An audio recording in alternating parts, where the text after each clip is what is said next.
오늘날 200여 개 국가가 200 몇십 개의 어떤 국가들이 있는데 이들 국가 중 똑같은 형태의 법 질서를 가진 나라는 하나도 없어요. 이건 뭘 말하는가?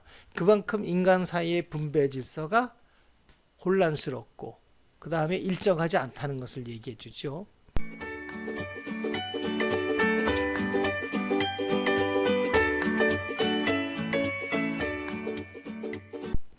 우리 인간은 늘 과연 정의로운 법적 분배 질서를 찾을 수 있을까?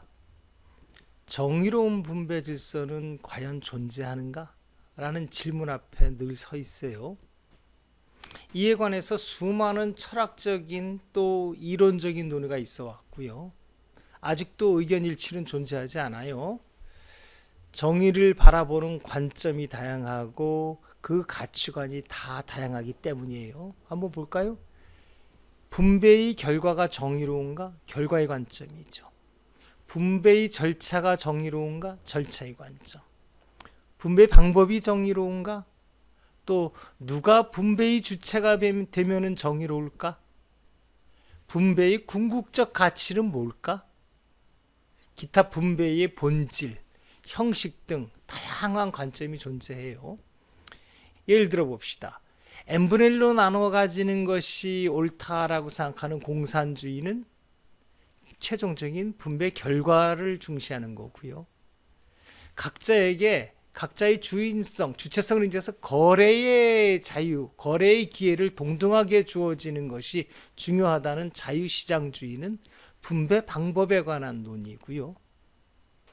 공동체적으로 분배를 결정하는 것이 바람직하지 않느냐라는 생각, 이런 생각에서 그것도 혼자 결정하는 것이 아니라 국민 다수가 결정하자는 민주주의는 분배 절차에 관한 어떤 관점, 또 내지는 군주나 신이 분배 결정하는 주체가 되는 것이 바람직하다라고 주장하는 군주 국가에서는 분배 주체의 관점에서 정의를 이해하게 돼요.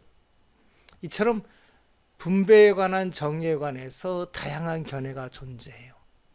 이런 분류 자체도 일도양단할 수 있는 게 아니에요. 예를 들어서 민주주의는 일반적으로 분배 절차에 관한 문제다 이렇게 생각하지만 동시에 군주주의를 배척한다는 점에서는 분배의 주체에 관한 논의이기도 해요.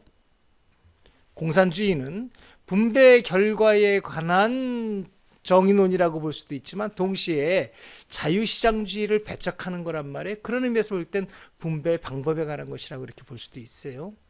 또한 개별적인 각 관점에서도 가치관, 분배 기준, 분배 방법 등이 세분화되면서 갈라져 있어요. 그래서 논의가 굉장히 복잡하게 전개되죠.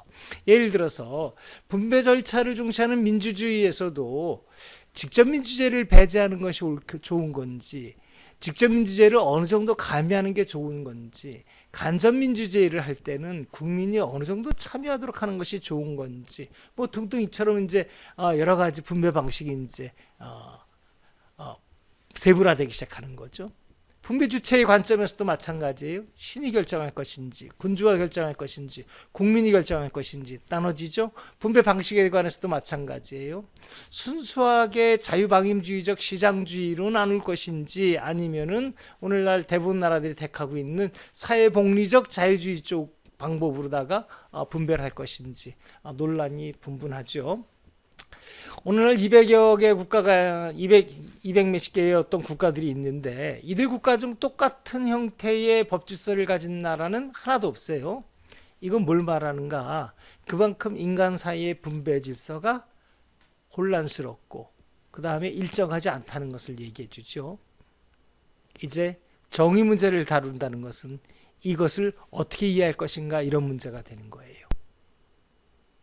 논의를 조금 좁혀서 법철학적인 논의로다가 한번 좀 생각해 볼까요?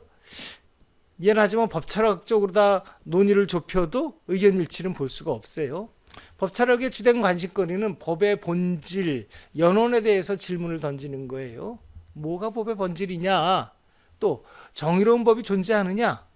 정의로운 법과 부정한 법을 어떻게 구분하느냐? 인간은 그 정의를 인식할 수 있느냐? 그것을 인식하고 확인할 수 있는 방법은 뭐냐? 정의는 하늘, 신 또는 이성 또 이런 것에서 자동적으로 나오느냐 아니면 인간이 스스로 만들어내는 것이냐 뭐 등등의 이런 논의죠. 법철학제에서 정의에 관한 논의도 정신이 없고 복잡한 걸 볼 수 있어요. 정의와 관련해서 법철학에서 가장 크게 다투어지는 부분이 있는데 현실의 법이 정의롭다고 하는 그 근거를 어디에서 찾을까 하는 그런 논쟁이에요.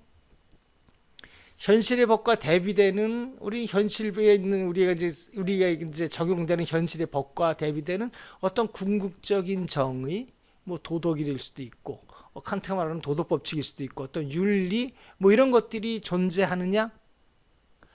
그러면 그런 것들이 존재한다면 현행법이 법으로서 법다운 법이 되기 위해서는 그러한 어떤 그 궁극적인 정의, 도덕적인 요청을 충족할 때에만 비로소 법으로서의 역할을 할 수 있느냐? 법이 되느냐?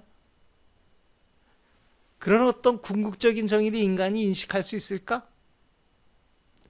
그런 정의가 존재하지 않거나 인식할 수도 없다면은 현실에서 인간이 만든 현행법, 실정법이 정의의 척도가 되는 건 아니야? 뭐 이런 질문들이 지금 핵심적으로 법철학에서는 논의가 돼요. 이 질문들을 크게 둘로 나눠서 자연법주의와 법실정주의로 구분해요. 자연법주의는 궁극적인 정의가 있다라고 생각하는 그런 이론이고요. 법실정주의는 그 궁극적인 정의 있는지 없는지도 모르겠고 있다 하더라도 인간이 알 수 없어. 결국은 실정법, 현행법이 정일 수밖에 없어. 이런 생각이 법실증주의예요. 이들의 어떤 관계 내용에 관해서는 조금 이따 살펴볼게요.